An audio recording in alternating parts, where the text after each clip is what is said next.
Hello, everyone. Welcome to our official 100th episode. Unfortunately, Mr. Mio was in a car accident this past week, so he is recuperating and therefore unable to join us this week. He is doing fine. He just needs to recuperate because we are taking him to Miami for his bachelor party next week, so he needs all the rest he could possibly get. Before I turn it over to these two fine gentlemen, I just wanted to open up by getting a little bit sentimental, just a smidge, and saying I'm very unemployed. I have nothing to do with my life. I sit here watching sports, watching TV, watching movies, trying to get a job, and loving sports and wanting to do all that I want to with sports. We did this a long time ago. I was invited into the ATE club by Mr. Mio, Mr. Mills, and Mr. Edwards. And we started Outlandish Claims a good 3 years ago. Then we stopped because, I went to grad school. Everybody else got more important, bigger jobs, really. And then over the pandemic, they found the time to restart this with me. And Mr. Meach joined the club as well. And we've had Mr. Siakatura join us for soccer. We've had Mr. Trial join for hockey. And I just really want to say, before we jump into the show, how much I appreciate the fact that they work around their schedules to do this with me. I have nothing to do, so I have time at all times. The fact that they find the time to do this, it really is. Oh, shut the f*** up. You make this. I'm trying to be nice, and you're sitting down there like fucking Teller, just pantomiming things like gigantic asshole. Thank you very much for completely undermining the sentimentality of my kindness here. There's the Adam we know. Off. I just in all seriousness, I say thank you to all of you for continuing to do this with me and for doing this for as long as you have, and the fact that you're probably still going to end up doing it because y'all are just that awesome. So that's the small little intro. All we're going to talk about is basically what we covered over the first 100 episodes for like 2 minutes, and that's about it, because what else can we talk about on the 100th episode? What is the best thing that happened in sports in your mind during these first 100 episodes? And then what is the worst thing that happened during the first 100 episodes? The best thing that's ever happened in this time frame is the Astros losing the World Series to the Nationals. In my mind, at least. That wasn't in the first 100 episodes. We only started this year, buddy. Yeah, that wasn't 2017? No, we restarted this year. We restarted earlier this year. Early this year. Oh, you got to cut that then. Oh, my gosh, I'm so sorry. Wow. It's 2021. It's like early 2021, late 2020. What's the best thing that's happened? And the worst thing that's happened in sports? Mike, you seem to be more on top of it. Why don't you give us an answer? I mean, first off, before I get quickly into the best and worst, I do want to pause and say that this man is wrong. He is important because he is the operation behind this whole show, and we would not be doing this without him, okay? I repeat, we would not be doing this. We would not be where ATE is as a brand without Adam McPartland. I'm going to say that right now. Where is that? I can't find it on a map anywhere. Stop. I am dead serious. You see my face? I am dead serious about that, okay? You see success for me, you see success for this man.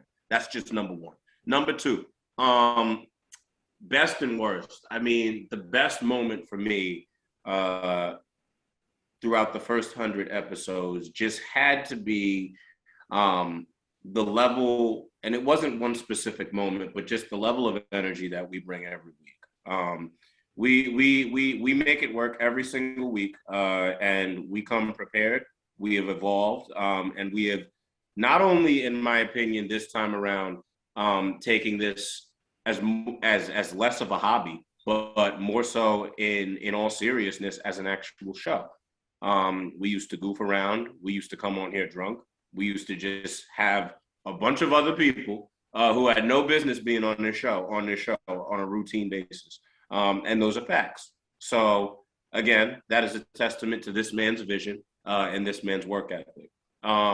The worst thing that has happened. Biggest politician answer. I asked what the best and worst in sports is, and he says the energy we bring. Yeah, that is it. That is it. It's all related to sports. In terms of the worst, I mean, For me, it honestly probably had to be the start of the Yankees season because they were an absolute abomination to start the season. Up until the All-Star break, I think you could argue that they were the biggest disappointment, not only in baseball, but in all of sports. Honestly, you can make a sound argument that they were the biggest disappointment in all of sports, given the expectations. That has obviously changed with these new. Some of the best rants I've ever heard from you, Mr. Edwards. Honest to God, some of the best rants. I mean, right? You want to give a best moment? It was probably in the benefit of y'all hearing me rant. There you go. Just screaming so that people on the third floor could hear me. But anyways, yeah, I would have to sum both of those up as my best and my worst. But I'm very proud to be part of this show. I'm gonna continue to look forward to being a part of this show, and that's just it. Yeah, I'm honestly glad Adam reached out to me about rejoining the show, because I honestly, when we did it the first time, I was excited for it, but I wasn't as invested, so to speak. We got it. We're starting to connect there. Yeah. I wasn't necessarily as invested in it, and now that I'm more knowledgeable in all sports, believe it or not, I feel like I have a lot more to bring now. So, with that being said, the best thing bring a lot more to nap time. Yeah. I hurt you. Anyway, the best thing that's happened in terms of sports since we started again is my Tony La Russa rant. I still watch that to this day, and it's my high point. I love it. The worst moments is a tie between me predicting that George Springer would be AL MVP. And right now, as a Met fan? And the raccoon situation. Yeah.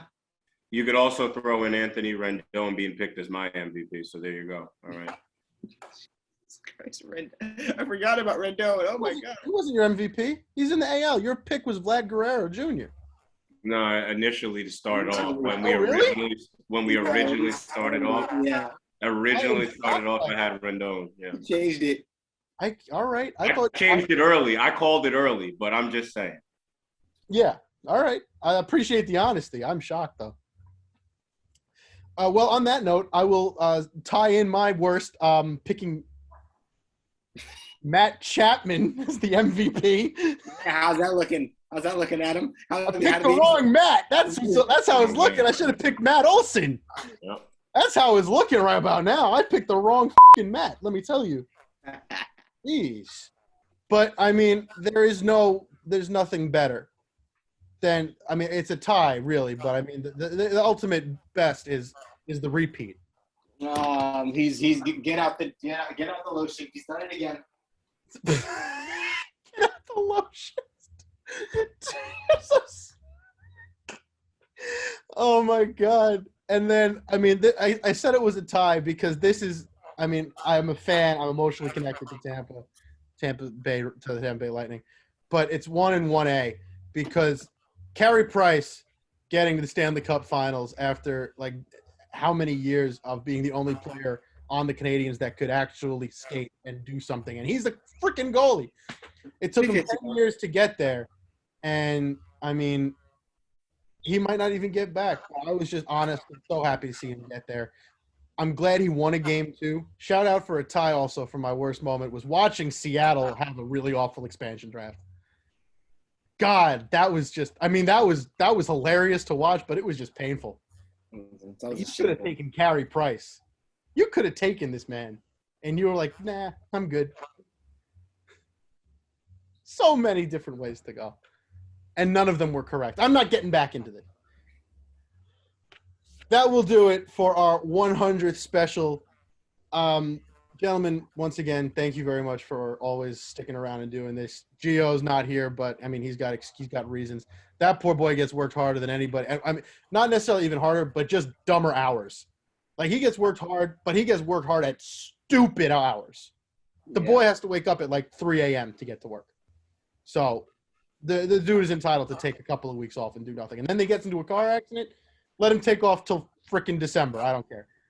The dude's always here and ready to do stuff when he's healthy, and that's what matters.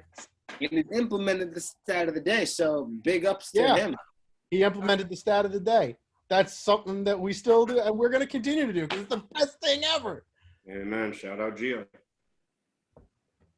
I do want to close out with one sentence from each of us. One outlandish claim for over the next 100 episodes, something that happens in sports. What's one outlandish claim for over the next 100 episodes that will come true? Carmelo Anthony moves into 8th place all time on the scoring list. And it's not that outlandish, but we'd love to see it.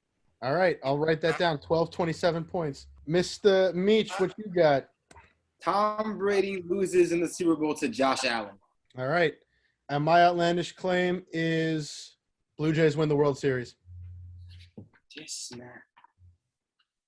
Have a good one. Stick around for the next 100 episodes. Thanks for watching. Bye. All right. Bye, Mike. Thanks for sticking around. I appreciate it. I'm sorry we went over so much. I'm really sorry. No, it's okay. It's not you. It's the fact that I have to piss. I'll talk to y'all later. Love you. I'm so glad I hit the record button a second time. I'm dead. It's hilarious. Oh, my God. It's hilarious.